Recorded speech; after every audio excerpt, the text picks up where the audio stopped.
kalau buat batuk itu sakit sekali. Habis operasi itu buat batuk, setiap kali mau batuk saya selalu minum. Ternyata salah, dari dokter digestri bilang jangan begitu Bu, harus dibatukkan gitu. Tapi saya bilang, dok sakit sekali gitu. Akhirnya saya diajarin caranya. Jadi ketika mau batuk, ini perut agak ditekan, terus kita disuruh batuk. Karena memang itu efeknya gitu. Sakit sekali. Saya kalau mau batuk rasanya aduh, operasinya nggak berasa, tapi ini kok sakitnya luar biasa gitu ya. Apalagi di bekas jahitan itu yang paling atas itu saya berair, jadi nggak kering gitu. Wah, saya kok yang lainnya kering, kok ini kok keluar cairan gitu. Akhirnya saya bilang sama dokter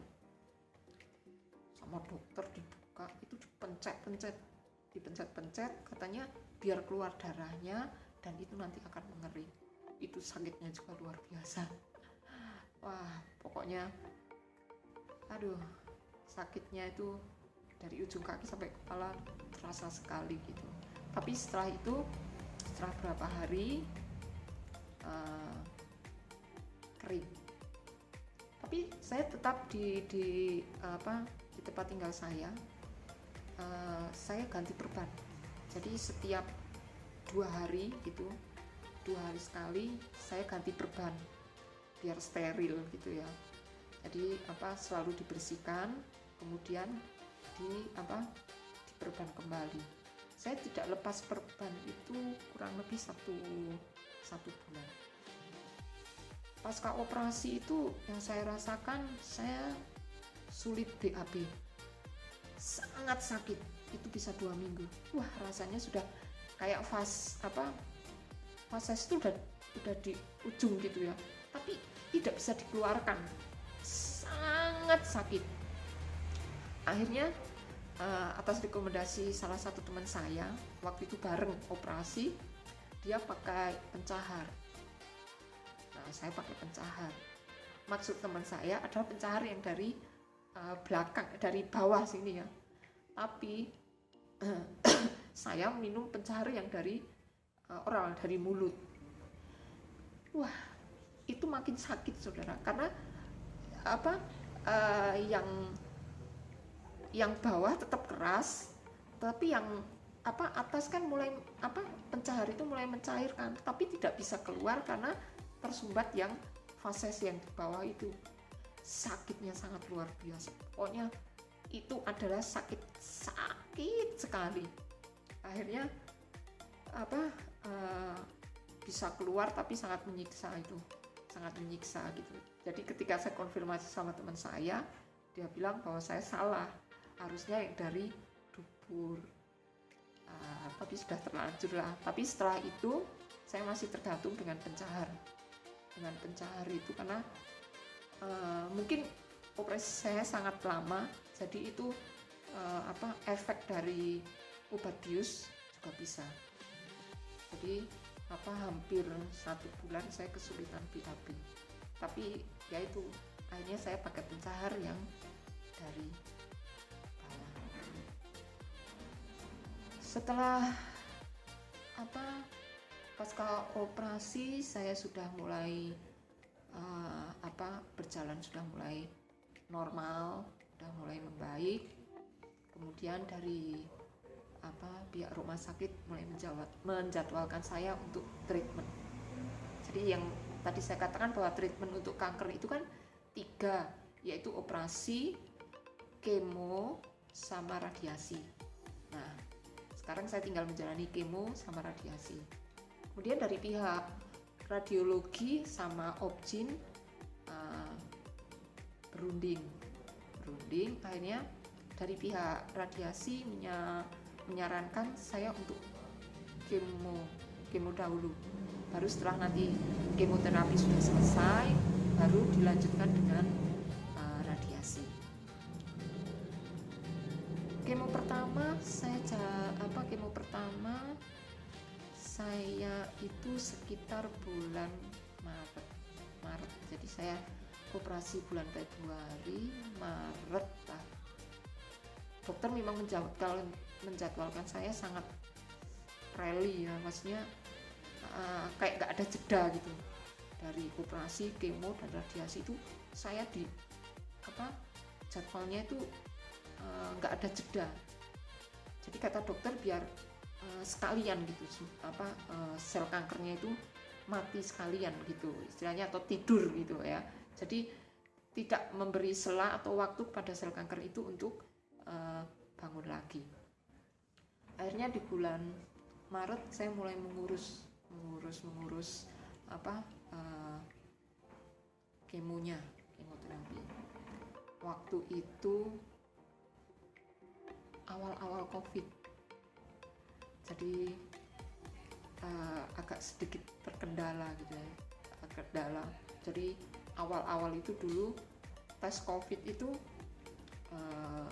nggak lewat hidung atau tenggorok, jadi diambil darahnya gitu. Jadi setiap mau kemo kita diambil darahnya untuk rapid lah ya, untuk mengetahui apa kita terkena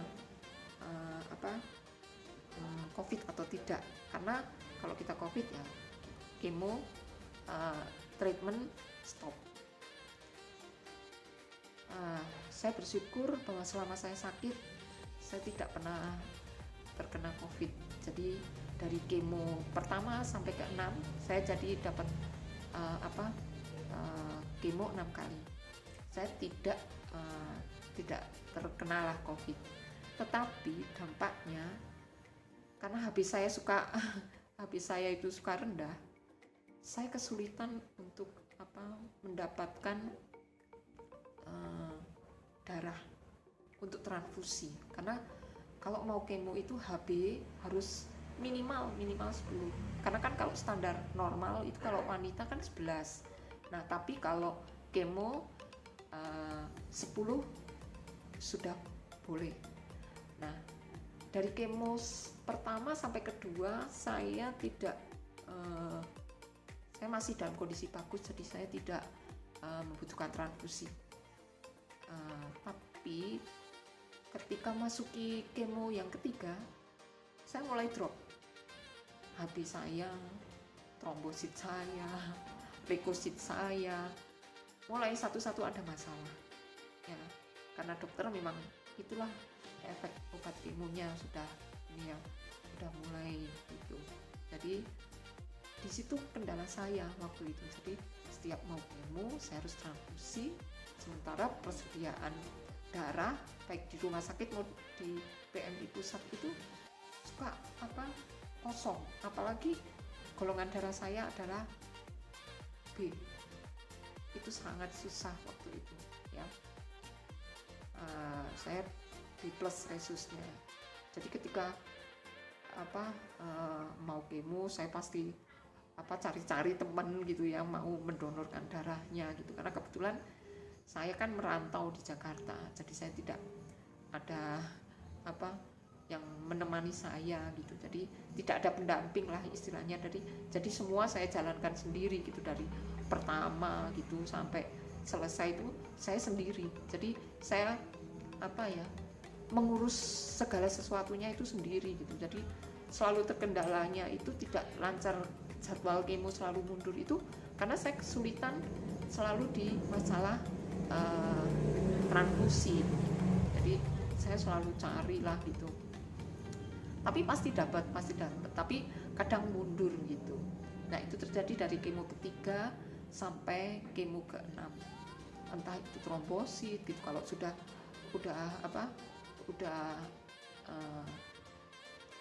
HB-nya udah bagus, trombositnya yang turun. Nanti trombositnya udah bagus, HB-nya yang turun. Itu sudah biasa bagi penderita kanker yang sedang menjalani treatment kemo. Nggak hanya saya gitu, jadi teman-teman semua juga seperti itu gitu. Kadang kita HB-nya udah bagus, pas lagi diambil sampelnya hasil lab ternyata trombositnya yang turun gitu. Jadi Itu lika-liku kalau sedang menjalankan kemo. Jadi kita memang tidak stabil keadaan tubuh kita gitu ya, jadi naik turun. Kemo berjalan dengan lancar dari bulan Maret, selesai sekitar bulan Juli. Efek-efek kemo yang saya alami seperti pada umumnya ya, awal saya juga kaget gitu ya. Kemo pertama tidak apa-apa, kemo kedua mulai merasakan lah badan kok sedikit aneh gitu ya, ada sesuatu yang aneh gitu ya, tapi masih kuat lah, masih kuat gitu. Mulai mau masuk kemo ketiga, itu badan saya kemo ketiga ya, pas istilahnya saya lagi mengurus kemo ketiga, badan saya sudah mulai drop, badan saya ngilu-ngilu gitu ya, apalagi ditambah di kemo ketiga.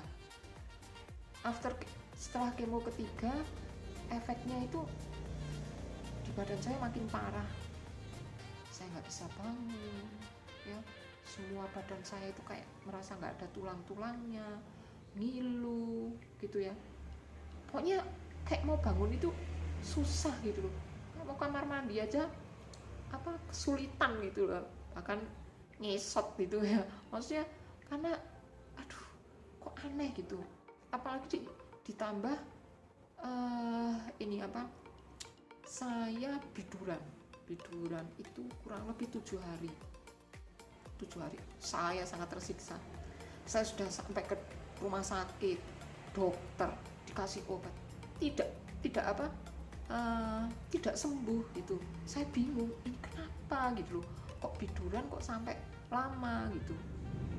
Saya sampai kasih pertolongan dengan es batu. Saya pukul-pukul, saya taruh ke kain, kemudian saya taruh di badan saya, akhirnya saya bisa tidur. Ternyata itu salah satu efek kemo. Saya pikir itu ada penyakit lain gitu, ternyata itu adalah salah satu efek kemo. Ada beberapa teman saya juga yang mengalami, memang nggak semua, tapi ada beberapa yang sama, karena kan tiap kita punya kasus masing-masing ya. Di kemo ketiga itu rambut saya sudah mulai rontok, tapi memang sebelum kemo saya sengaja potong rambut, karena saya sudah mulai tahu ternyata nanti efek dari kemo itu adalah rambut rontok. Jadi saya sudah mempersiapkan diri, rambut saya potong pendek. Nah, setelah kemo ketiga, karena rambut saya sudah pitak di mana-mana, akhirnya saya dengan sengaja membotakkan kepala saya gitu. Jadi biar tidak sedih gitu ya kalau melihat rambut rontok gitu, rasanya kok keramas gitu ya. Kalau keramas tuh kena air, rambut itu turun semua, banyak gitu loh, apalagi di bantal gitu loh. Saya waktu kemo juga itu ketiga, rambutnya udah banyak sekali itu, saya sampai aduh kok sampai sebegininya gitu, pitak-pitak gitu ya. Akhirnya saya putuskan untuk botak itu kemo ketiga. Tapi ada beberapa teman saya juga di kemo pertama sudah, kemo kedua sudah, tapi saya parah itu di kemo ketiga. Kemo keempat, kelima, keenam efeknya makin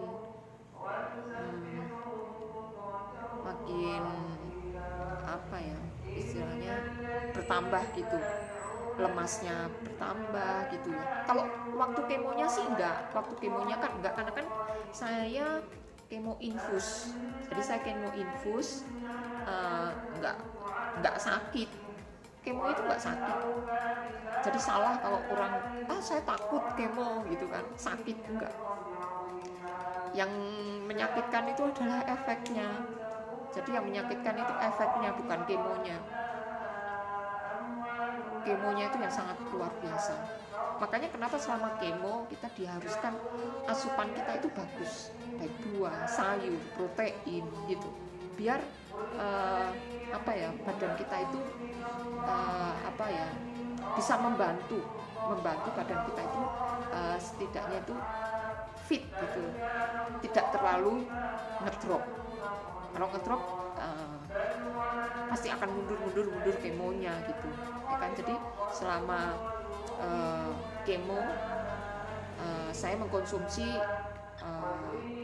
air rebusan kacang hijau, kemudian jus tomat sama wortel itu wajib, kemudian beet ya, beet di jus aja itu campur. Kalau saya sih variasi, jadi kalau enggak sama wortel, nanas atau apel.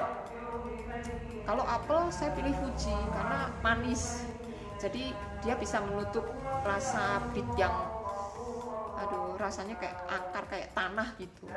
Atau nanas itu agak segar, jadi kita nggak enek gitu. Jadi itu ritual wajib setiap hari itu saya itu rebusan kacang hijau, jus tomat sama wortel, sama beet yang dicampur dengan beberapa buah. Itu sangat membantu. Tapi karena kadang mual, kalau pagi bangun tidur itu efek pertama itu mual, sangat nggak enak gitu rasanya. Itu saya minum rebusan temulawak jahe gitu, tapi entah kenapa juga kok itu tidak membantu gitu ya. Tapi kadang itu suges ya, kalau kita bilang kalau minum itu ini ya mungkin bisa gitu ya, tapi saya tidak bisa. Jadi tiap pagi itu mual gitu ya, nggak enak lah rasanya, perut tuh kayak diaduk-aduk gitu, belum ngilu-ngilu di tulang gitu ya. Jadi mau berdiri aja susah gitu. Tapi ya kembali itu efek kemo yang saya rasakan ya. Kalau yang lainnya mungkin ada yang lebih parah, ada yang enggak gitu. Kalau saya sih enggak terlalu parah, saya sedang-sedang. Jadi seperti efek kemo pada umumnya, ngilu, mual gitu ya, nyeri tulang-tulang tuh kayak rasanya malah kayak nggak ada tulangnya gitu ya. Tapi ya bersyukur saya bisa melalui kemo itu dengan baik. Efek-efek kemo yang saya alami juga saya jalani dengan ikhlas, karena saya pikir saya sakit paling cuma berapa bulan lah, 1 tahun gitu ya. Jadi saya sudah senang-senang dengan umur saya waktu itu. Saya diagnosa sekitar tahun itu mungkin umur 47, 44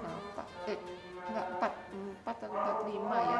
Jadi saya selama ini sudah senang gitu ya. Sekarang kalau cuma sakit 1 tahun saya rasa nggak apa-apa lah gitu ya. Jadi saya tetap semangat gitu ya, untuk berusaha untuk tetap kuat gitu, karena saya ingin sembuh. Karena beberapa teman saya gitu, teman-teman terbaik saya itu sudah satu-satu mulai gugur gitu. Saya di titik yang enggak, saya harus semangat, saya harus melanjutkan perjuangan teman-teman saya harus sembuh. Jadi saya berusaha gitu ya. Walaupun saya waktu itu kemo, saya tetap naik motor sendiri gitu ya, dari tempat tinggal saya ke rumah sakit gitu. Jadi kalau saya nginep gitu ya sudah, saya motor saya ikut nginep gitu ya. Jadi saya benar-benar sendiri gitu, mengurus, tidak ada. Memang kadang ada beberapa teman yang sesama gitu, penderita, punya saudara, akhirnya ayo mbak aku bantuin gitu. Tapi pure saya menjalani pengobatan ini sendiri. Setelah kemoradiasi selesai, akhirnya saya langsung lanjut. Saya tidak ada pakai jeda. Juli, Agustus. Saya Agustus mulai proses untuk radiasi. Dari radiologi saya diberi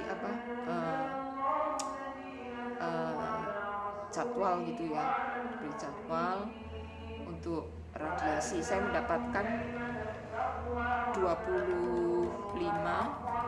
sinar luar dan 3 kali, jadi 25 plus 3, 25 kali untuk sinar luar, kemudian 3 kali sinar dalam.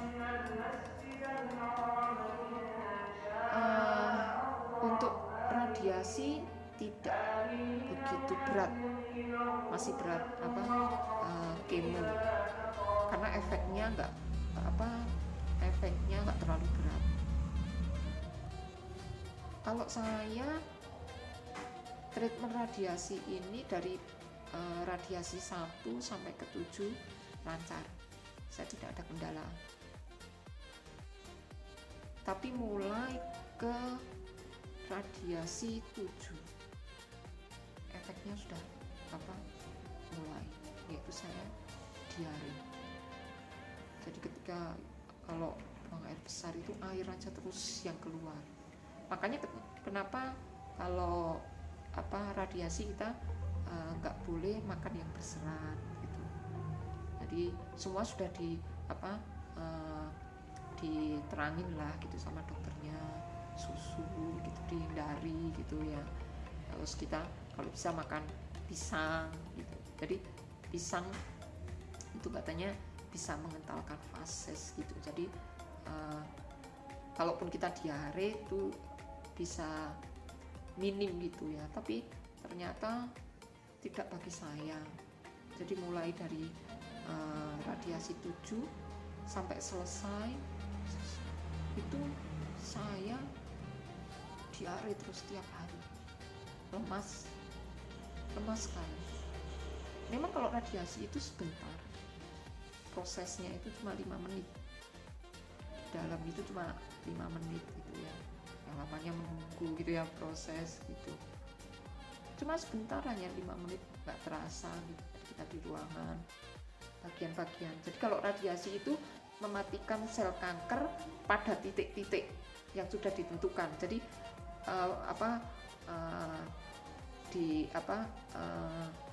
sudah ditentukan, ada titik-titik itu sudah digambar lah di perut gitu, di belakang sini. Jadi kalau radiasi itu kan disinar hanya pada titik-titik tertentu gitu, yang mungkin dulu sel kankernya atau kelenjar getah bening yang ada di dalam perut saya itu ya, itulah yang disinar.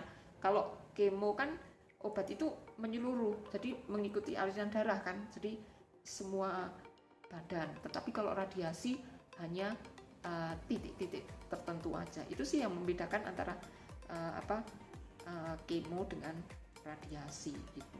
Jadi kalau kemo memang akhirnya melumpuhkan semuanya gitu ya. Jadi semua sel-sel baik gitu juga ikut lumpuh. Makanya kenapa efek kemo itu sangat luar biasa kan? Ya itu karena obat kemo itu mengalir kan. Kalau radiasi enggak. Karena saya di perut, efeknya di diare. Mungkin kalau untuk CA mamai atau CA yang lainnya atau untuk CA otak mungkin efeknya beda-beda, saya kurang tahu. Tapi kalau khusus untuk CA endometrium yaitu diare aja sih. Tapi mulai radiasi terakhir saya mulai lemas berjalan, saya juga sudah tidak kuat gitu. Mungkin biasanya saya ritmenya agak cepat gitu, ini sudah enggak. Terus biasanya mungkin saya berjalan dari ruang parkir menuju ke tempat radiasi saya bisa setengah jam gitu atau berapa menit, ini saya bisa lama gitu. Sempat 1 jam gitu dari jalan gitu, dari tempat parkir mau, karena saking sudah kayak apa ya, sudah lemas sekali, mungkin karena juga efek kemonya juga berjalan, efek radiasinya gitu ya. Jadi ketika radiasi terakhir, badan saya sudah lemas sekali, mau berjalan pun sudah tidak kayak tidak mampu gitu ya. Tapi ketika radiasi terakhir mulai berjalan itu, rambut saya sudah mulai tumbuh kecil-kecil gitu ya, tumbuh kecil, udah seneng lah gitu ya, maksudnya udah nggak botak lagi. Tapi saya pede aja kalau periksa gitu, saya udah nggak pernah pakai topi apa gitu. Memang badan saya sangat selama treatment badan saya itu kurus sekali gitu, kayak tengkorak hidup gitu ya. Udah misalkan badannya agak berisi ya, jadi saya kayak tongos gitu ya, nongol semua gitu ya kan, udah nggak ada rambut, jadi alis semuanya tuh nggak ada gitu. Jadi kayak kayak memang udah kayak tengkorak hidup gitu ya. Jadi kadang orang kalau melihat saya gitu sekarang tuh kayak nggak percaya, dokter masih hidup gitu karena memang waktu itu kondisi saya badan antara berat badan saya 38 sampai 39 lah, menjalani treatment itu, jadi tinggal tulang-tulangnya. Dan yang penting itu ketika menjalani treatment itu tiap hari saya berjemur, saya paksakan gitu, saya memaksakan diri untuk berjemur gitu. Kalau kondisi saya agak baik, memang kalau setelah kemo hari pertama belum begitu sakit ya, jadi saya masih bisa berjemur, saya masih bisa stretching gitu, istilahnya saya untuk modal nanti kalau saya sakit yang merasa kemo itu kan udah di kamar aja gitu, jadi nggak bisa keluar kamar tuh udah susah sekali, kadang mau mandi mau itu akhirnya saya dilap gitu. Jadi berjemur, pokoknya ritual saya itu berjemur tiap hari, itu sangat membantu di tenaga saya itu. Berjemur ya sejam lah cukup, kalau saya dari jam 8:30 sampai jam 9:30. Jadi untuk tulang bagus. Tapi kalau antara jam 8 itu memang muka gitu ya, untuk menghadap muka boleh, tapi kalau di atas jam 9 kita kalau berjemur harus belakang gitu kalau dokter berpesan gitu ya. Karena saya bisanya berjemur itu ya setelah saya makan, setelah asupan lah semuanya, rutinitas dari bangun sampai saya selesai itu jam 8:30 gitu ya, sampai saya bisa sarapan gitu baru saya berjemur. Itu sangat membantu. Jadi kalau mungkin gitu ada kenalan atau apa yang mempunyai sakit seperti saya, sarankan berjemur sangat bagus untuk tulang gitu ya. Jadi kita bisa kuat, itu sangat membantu sekali ke tubuh saya. Radiasi itu saya selesai sekitar bulan November awal. Jadi treatment untuk kanker itu saya jalani dari awal Februari, yaitu tanggal 2 Februari, berakhir di awal November. Wah, ketika selesai gitu rasanya tuh luar biasa, senang sekali gitu. Tapi masih ada tahap lagi, yaitu evaluasi. Maksudnya evaluasi bagaimana hasil dari ketiga treatment itu berhasil atau tidak. Setelah selesai radiasi, saya menjalankan MRI lagi untuk melihat untuk melihat jaringan sel yang ada dalam tubuh saya itu bagaimana, terus sudah mati semua, sudah tidur semua atau masih ada gitu kan, semua harus dicek gitu. Dan pengecekannya melalui MRI. Akhirnya setelah selesai saya MRI di bulan Desember 2020. Hasil MRI keluar dan saya bersyukur bahwa treatment saya berhasil. Saya dinyatakan bersih. Memang enggak ada kata sembuh, maksudnya tidak pernah ada keluar dari dokter itu, oh ibu sudah sembuh gitu, enggak, cuman udah dinyatakan bersih. Setiap kali saya ini evaluasi selalu dibilang sudah bersih. Jadi memang nggak tahu, kanker itu tidak ada kata sembuh, cuman katanya hanya kanker itu dibikin tidur gitu ya, karena memang sampai sekarang belum ada obat untuk penyembuhan kanker itu sendiri gitu. Dan selama saya menjalani treatment ini saya tidak menggunakan herbal sama sekali, jadi saya pure medis semuanya.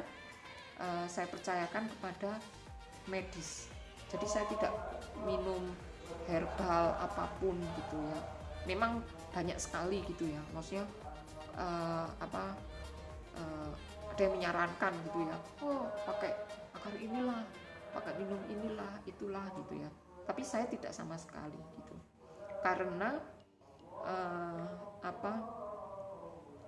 takut menghambat gitu ya saudara, kan nanti kalau dari medis sama herbal nanti tabrakan ya. Kalau yang medis menang, kalau yang herbalnya menang kan kita nggak, malah menghambat ini proses medisnya gitu. Jadi saya memutuskan untuk tidak sama sekali herbal, hanya ambil dari buah, sayur, dan madu,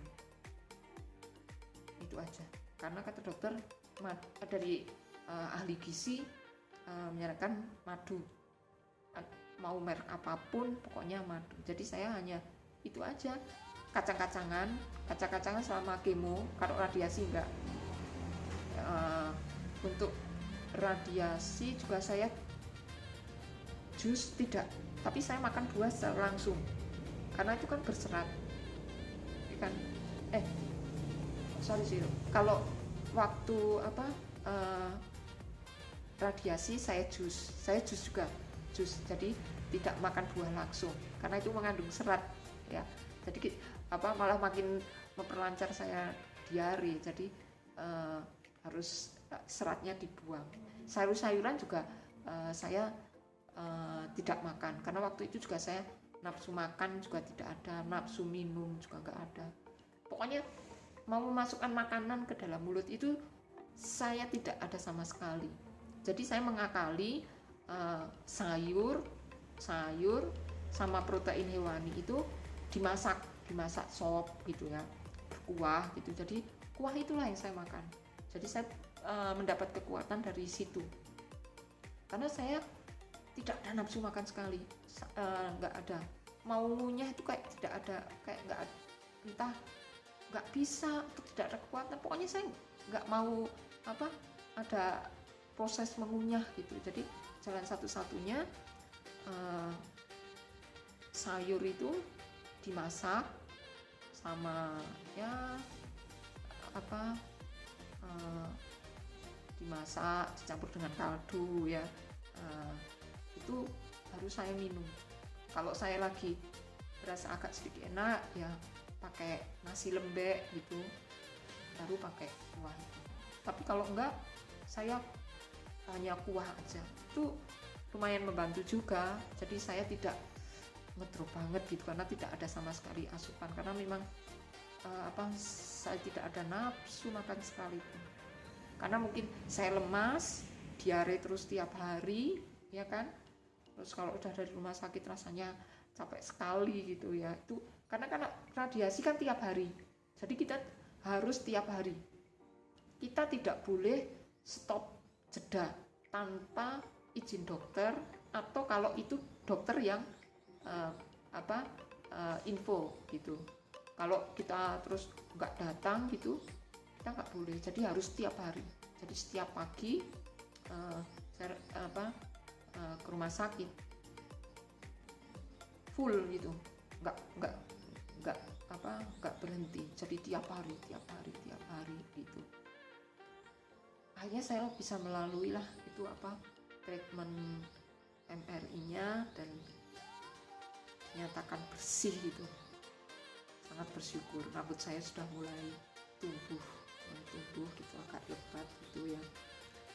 Tapi rambut saya tumbuhnya nggak seperti ini gitu, nggak lurus gitu. Dulu kan rambut saya agak ikal gitu, maksudnya ya begini gitu. Ini sudah balik normal gitu. Jadi dulu saya rambutnya keriting sekali gitu, jadi kayak mungkin orang Ambon gitu ya, orang Ambon gitu. Jadi hitam keriting kayak anak pulau dalam gitu. Wah, saya kaget gitu, kok teman-teman saya enggak, kok saya iya. Saya baru sadar ketika saya kan punya komunitas penderita kanker gitu. Saya membentuk komunitas kecil lah yang sama-sama gitu, yang kita suka janjian gitu, ayo kita kemo bareng gitu, ayo udah berangkat belum ya, tolong ya ambilkan nomor gitu. Jadi saya bikin grup untuk ya menolong satu sama lain, tapi dalam skala masih kecil gitu, masih kecil gitu, masih sedikit gitu. Sampai sekarang masih ada ya, saya masih punya grup itu. Jadi saya tidak, memang ada yang grup secara banyak, jadi dari rumah sakit gitu, tapi saya tidak ikut. Saya hanya kelompok kecil aja gitu, jadi saling mendukung satu dengan yang lain. Kalau yang satunya aku kok ngedrop ya begini, oh gini gitu. Jadi pengalaman, tapi masih hanya yang yang temen yang setiap kemo ketemu, setiap di rumah sakit ketemu, jadi hanya skala kecil lah gitu. Hanya untuk saling support, yang secara tidak banyak gitu, karena memang kadang pertemanan atau grup-grup seperti itu tidak semua orang itu bisa kuat, karena di situ ada keluhan ya kan, ada pokoknya yang sakitnya lebih dari kita ya kan, terus ada berita meninggal lah, terus suka duka, ya kebanyakan duka waktu itu ya. Jadi ada yang merasakan seperti ini, jadi ada beberapa yang tidak kuat gitu, ngedrop, malah akhirnya ketakutan gitu. Jadi memang ada dokter yang menyarankan kalau memang mental kita tidak kuat untuk ikut pertemanan atau grup, tidak disarankan gitu. Karena memang saya mulai ngedrop, mulai ketakutan itu juga awal-awal juga karena ikut grup gitu. Jadi dari situ kan saya jadi tahu ternyata ilmu itu beratnya seperti ini gitu. Jadi saya sempat akhirnya saya tidak ikut gitu untuk yang skala yang besar itu, karena daripada nanti saya sedang pengobatan terus saya mikir kan efeknya seperti ini, akhirnya saya enggak itu. Jadi hanya yang teman-teman yang setiap hari ketemu aja gitu, karena memang kalau yang nggak kuat malah bikin drop gitu, nggak malah bikin semangat gitu ya, nggak bikin kita mau sehat, tapi malah ada udahlah aku takut gitu. Aku pun saya juga seperti itu gitu, ternyata begini ya gitu. Akhirnya saya tutup telinga, tutup mata, saya fokus ke medis. Terus kalau ada apa-apa saya selalu menanyakan ke dokter, tidak ke teman, karena kan yang tahu persis dengan keadaan kita, sakit kita itu dokter, bukan teman. Teman memang sama mungkin sakit kanker, cuman kan kasusnya beda, mungkin yang satu kanker cervix, ovarium gitu kan, kalau saya rahim gitu kan, cervix pun ada yang apa gitu kan, ovarium pun beda mungkin. Jadi setiap orang punya kasus masing-masing gitu. Jadi lebih baik saya sarankan kalau terjadi apa-apa dengan tubuh kita, ada keluhan atau apa, kita harus langsung dengan dokter. Jadi dokter yang lebih tahu gitu kan. Jadi kalau saya merasakan apa-apa, saya selalu konsultasi lah. Di WA dokternya juga merespon dengan baik. Dokter saya begini, atau pas lagi kontrol gitu. Karena setelah selesai treatment juga masih harus kontrol. Kontrol awalnya itu per bulan. Biasanya 6 kali. Setelah 6 kali baru kita kontrol per 3 bulan. Nah, nanti tergantung dokternya. Kalau kondisinya bagus, ya nanti bisa potong. Seperti saya, karena kondisi saya bagus, yang 1 bulan saya menjalani 4 kali saja. Akhirnya saya lompat ke 3 bulan. 3 bulan saya juga tidak sampai 4 kali, akhirnya sampai ke 6 bulan gitu.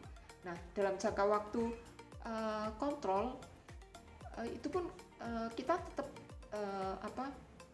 dicek, baik itu lewat lewat USG atau MRI gitu. Jadi saya dapat MRI kembali di tengah-tengah setelah selesai treatment itu. Saya 1 tahun itu dapat 2 kali. Jadi MRI itu tetap ada. Jadi mungkin banyak kasus juga yang sudah selesai gitu, tetap masih ada. Maksudnya sel kankernya masih ada gitu kan. Jadi nanti dokter biar cepat ada tindakan gitu. Jadi tetap terkontrol gitu, tidak terus selesai treatment terus kita ya udah cuma kontrol gitu doang, enggak, tapi tetap ada pemeriksaan gitu. Jadi saya bersyukur setiap kali dilakukan pemeriksaan saya tetap dinyatakan bersih.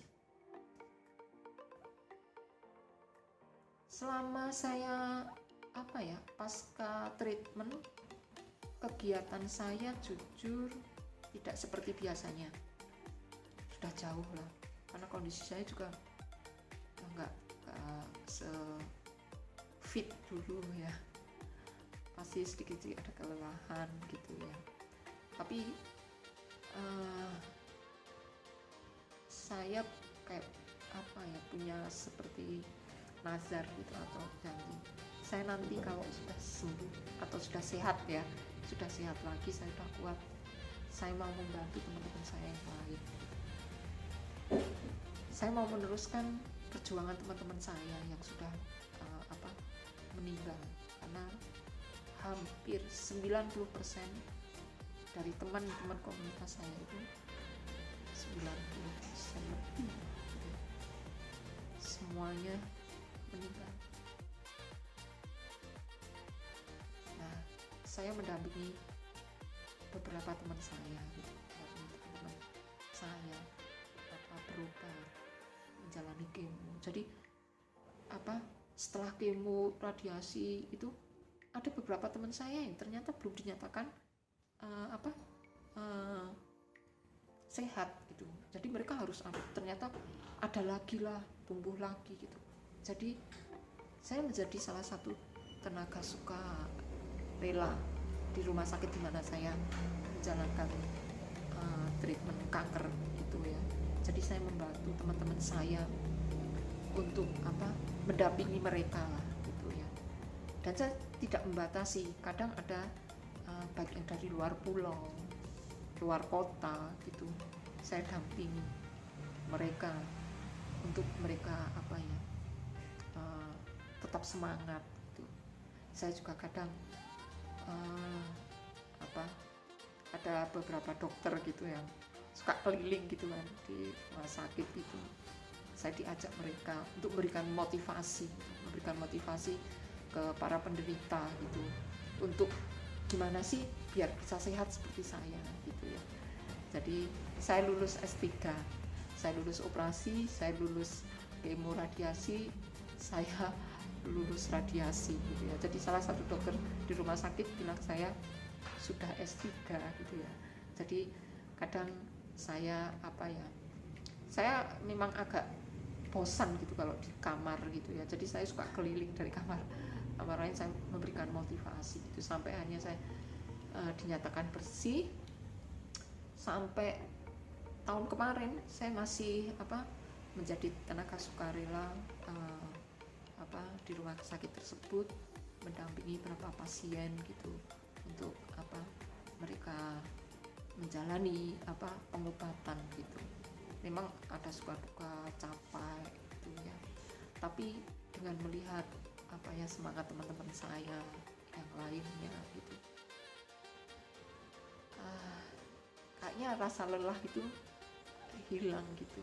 Jadi saya pun senang melakukannya gitu. Dan teman-teman berkumpul gitu ya, sesama penderita gitu ya, saling sharing gitu. Karena kalau sesama penderita kita ngobrol itu lebih enak, karena kita pernah merasakan gitu ya. Jadi support system dari sesama penderita itu lebih klik gitu, masuk gitu, daripada yang satu maksudnya orang yang sehat gitu, maksudnya yang tidak penderita, karena mereka tidak ngerasain. Jadi mungkin cara mensupportnya, memberi sarannya itu beda, tapi kalau sesama itu lebih masuk gitu ya kan. Secara kita pernah mengalami, ya kita masih suka berkumpul gitu. Kalau ini janjian, yuk kita kontrol bareng atau apa gitu ya. Tapi kebanyakan udah bukan yang di level saya, maksudnya di level yang bukan di, maksudnya angkatan gitu loh. Kalau angkatan saya sudah banyak yang dipanggil sama Tuhan gitu. Jadi saya tetap banyak pertemanan gitu yang sesudah saya gitu. Jadi ada beberapa teman juga yang sehat, yang kondisinya baik gitu. Kita juga sering berdonasi gitu untuk pasien gitu. Tapi hanya skala di rumah sakit di mana saya menjalankan treatment gitu.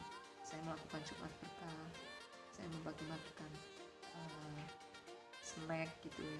Karena memang menunggu gitu ya, waktu kita di poli gitu, itu sangat membosankan gitu, lama gitu ya, jenuh gitu ya.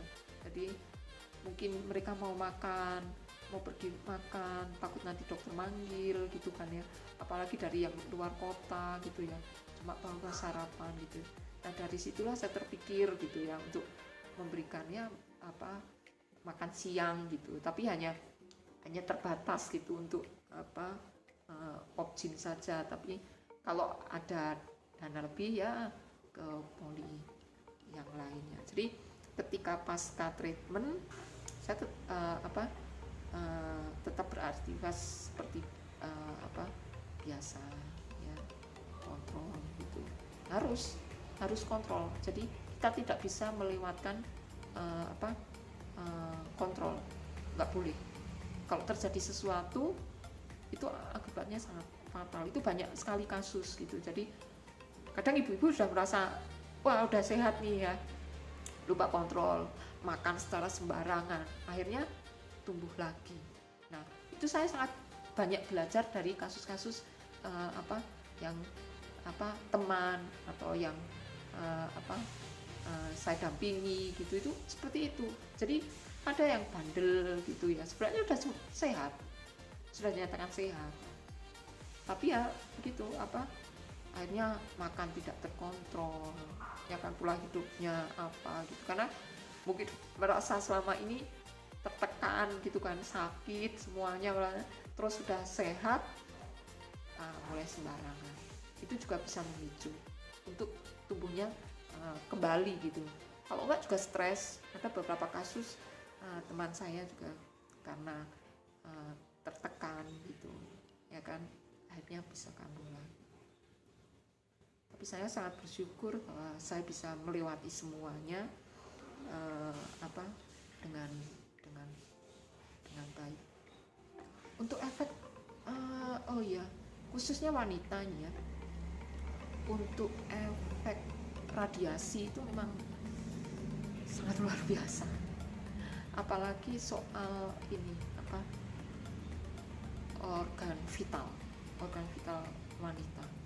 Kalau sudah diradiasi itu akan menyempit dan tidak fleksibel dan tidak bisa, karena radiasi itu panas ya. Jadi logikanya dia sudah tidak mengeluarkan apa ya, cairan lagi, jadi tidak basah.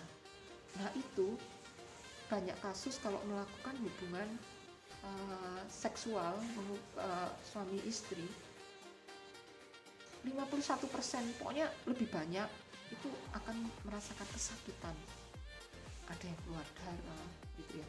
Jadi banyak kasus akhirnya mereka punya masalah di hubungan suami istri. Ya kalau suaminya mengerti. Beberapa kasus ditinggal suami itu ya, itu banyak ya. Terus suami tetap ada, suami juga ada gitu, ada yang pengertian gitu ya. Karena memang efek radiasi itu akhirnya di hubungan seperti itu wanita sudah tidak ada hasrat lagi, sudah tidak ada keinginan untuk berhubungan, tidak ada keinginan berhubungan lagi. Jadi sudah kayak hambar gitu, nggak ada feel gitu ya. Karena kalaupun ya menjalankan kewajibannya juga itu akan merasakan sakit gitu. Makanya dokter suka menganjurkan untuk memakai gel gitu ya, memakai gel. Ada khusus sekarang sudah mulai terjual bebas di toko-toko gitu ya, toko-toko itu kan banyak lah ya, itu sudah terjual online juga ada gitu. Tapi itu juga tidak membantu gitu. Jadi kalau sudah diradiasi itu sudah menciut dan sudah tidak fleksibel, itu membuat sakit. Nah kalau yang sudah tidak ada suami gitu, yang single gitu. Seperti saya gitu, single itu disarankan untuk membeli alat. Tapi kadang udahlah, usahlah, urusan begitu sudah nggak udah nggak terpikirkan gitu. Jadi yang penting sehat aja. Tapi memang secara efek radiasi ini untuk hubungan seksual bagi wanita menurun, bahkan sudah tidak ada lagi. Itulah efek radiasi sangat berat bagi seorang wanita. Itu jadi memang kanker itu ternyata kalau yang belum merasakan mungkin juga belum tahu, memang nggak ini ya. Tapi kalau saya sudah merasakan ternyata berat gitu ya, berat gitu. Tapi nggak usah khawatir karena kanker bisa sembuh. Memang waktu menjalaninya memang seperti itulah gitu ya, sangat berat. Tapi percaya kanker bisa sembuh asalkan kita positive thinking, tetap semangat, berserah diri sama Yang Maha Kuasa. Jangan pasrah, berserah. Kalau pasrah kan kita udahlah, saya nggak mau lagi, udahlah saya mau tunggu mati aja. Tapi kalau berserah itu kan udah, yang kita tidak mampu kita serahkan sama Tuhan, yang kita mampu kita usaha untuk kita sembuh. Jadi jangan terlalu berpikir kalau kanker itu pasti meninggal, itu tidak. Karena saya contohnya, saya masih bisa beraktivitas kembali walaupun memang masih ada efek itu. Kalau saya efek radiasi itu di tulang belakang, karena kan yang diradiasi sini belakang, nah itu efeknya di tulang belakang. Jadi saya puji Tuhan, jadi kalau mau berdiri lama saya tidak bisa. Bukan tidak bisa, saya bisa, tapi kalau berdiri lama saya tidak kuat. Kalau duduk pun harus diganjal bantal begini ya, jadi biar bisa tegak gitu. Tidak boleh membungkuk gitu. Ya semuanya ada harganya ya. Kalau kita mau sel kanker itu mati ya karena sel kanker mati, akhirnya ada yang harus istilahnya dikorbankan gitu dari efek-efek itu, kemo dan radiasi itu. Tidak apa-apa, yang penting kita bisa menjaga pola hidup kita, terus kita harus istilahnya tahu diri gitu ya. Kita jangan memaksakan, kalau kita capek istirahat gitu. Kalau dirasa kok badan kita nggak enak ya sudah, stop, jangan melakukan aktivitas, istirahat. Dulu malah saya dikasih tahu dokter kalau sudah maksimal itu 1 jam, kalau udah 1 jam itu disuruh berhenti gitu, itu batas maksimal gitu. Jadi kita harus punya alarm gitu, jangan sampai sudah sakit baru kita istirahat.